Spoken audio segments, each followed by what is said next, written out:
Oh, yes.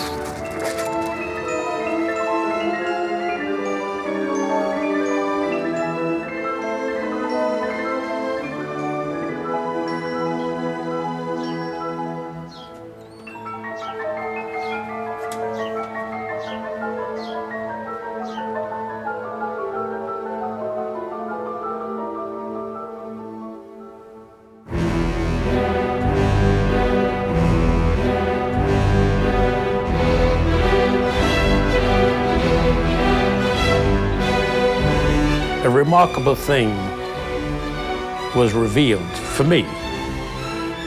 The intensity of working on picture to picture. Your concentration is that picture.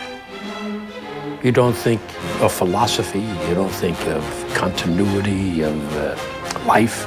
You only think of that picture from moment to moment, frame to frame, actor to actor. Picture's over, you go on to a new adventure. Repeats itself. Sometimes you make it your own picture yourself. Working together, struggling together, fighting for character, fighting for reality of the moment. Then you go on to another thing.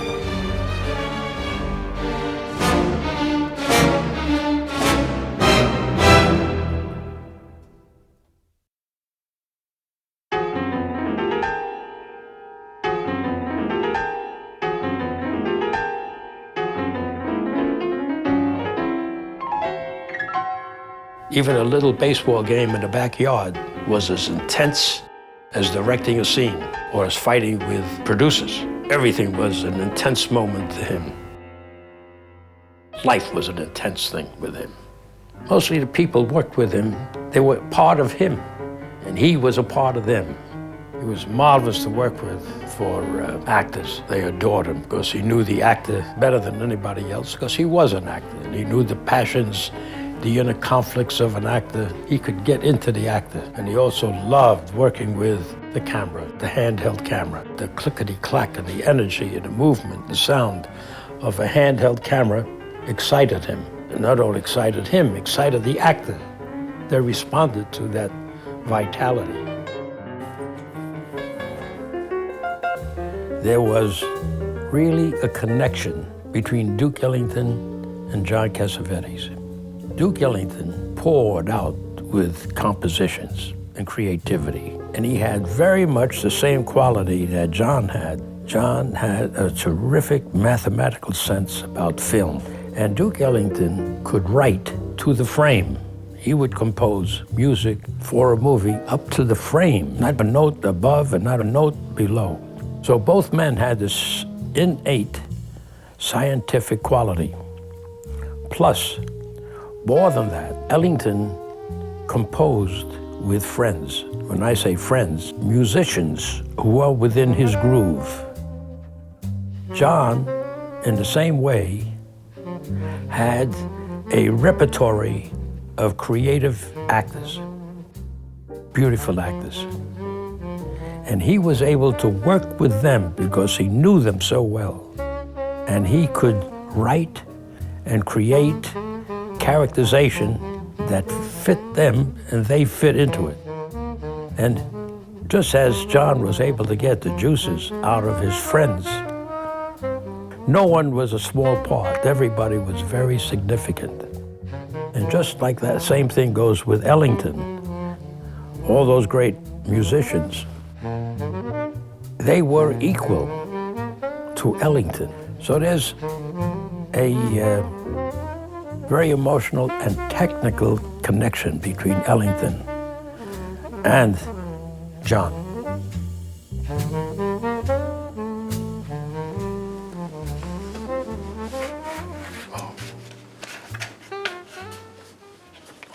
Actors, they observe people. For instance, Marlon Brando, before he made Viva Zapata, he went to Sonora, Mexico, where Zapata lived for 2 months. He lived in that little village as a stranger, but observing people, how they move, how they talk, try to capture their rhythm of speech. Real actors work like that, all of them. Anthony Quinn, and he plays a part of like a mountain man in Italy who plays a harmonica. Now, you know what he did? We went along 47th Street in the music shops, picking up a full range of harmonicas. And now Quinn prepares himself. So serious actors, they analyze, they study the characters they do.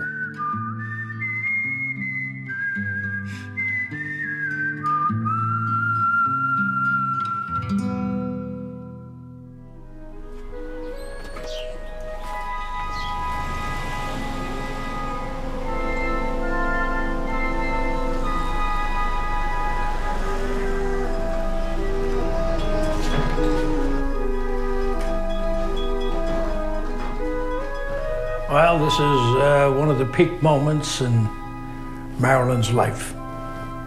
7-year itch, superstar, a name above the title, her first big role. I think this is the one where she wanted this head, which appeared on another photo, to be montaged on that one. She had a good idea. I objected, but she eventually was right. This was selected as a big poster, a whole building. This, in the Life magazine, Marilyn had autographed this at one time, and she wrote, "This is my favorite picture." This was a favorite. Well, there's a sequence where she dances all around the tree, but a gust of wind came by, and we were talking improvisation, and the wind improvised a little moment with her skirt flying over her.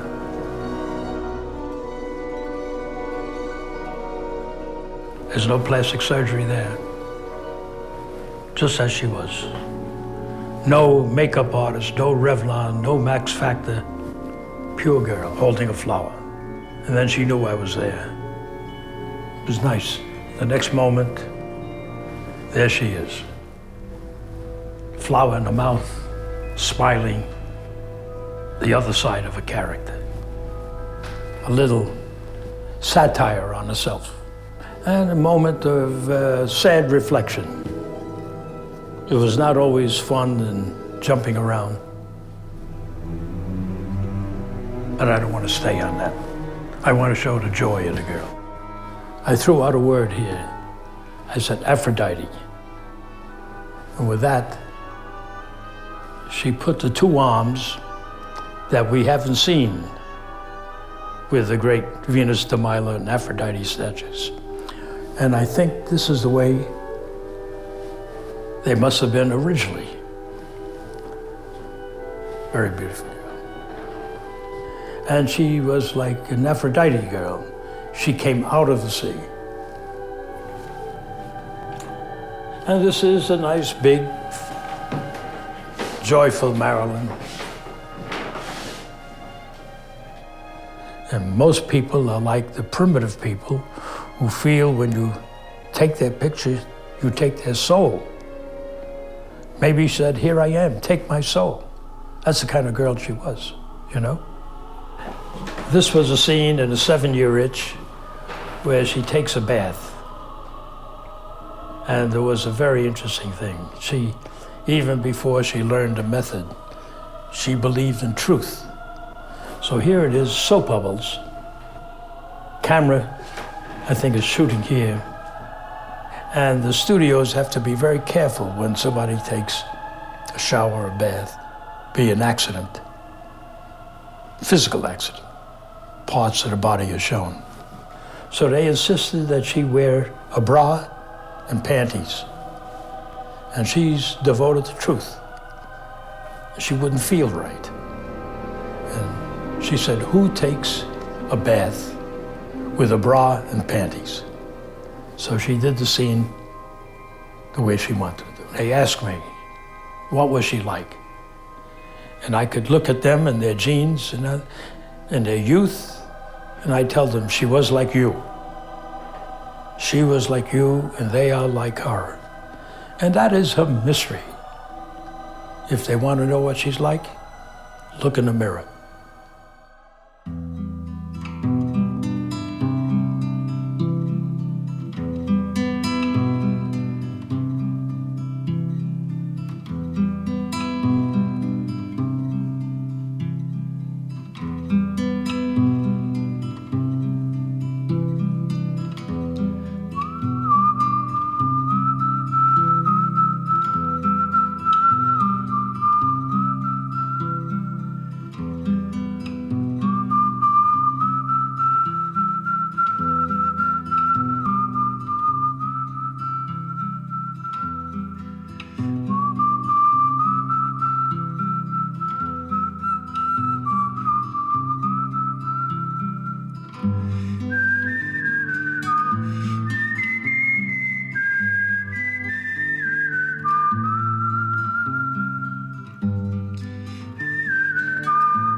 So shall we say au revoir?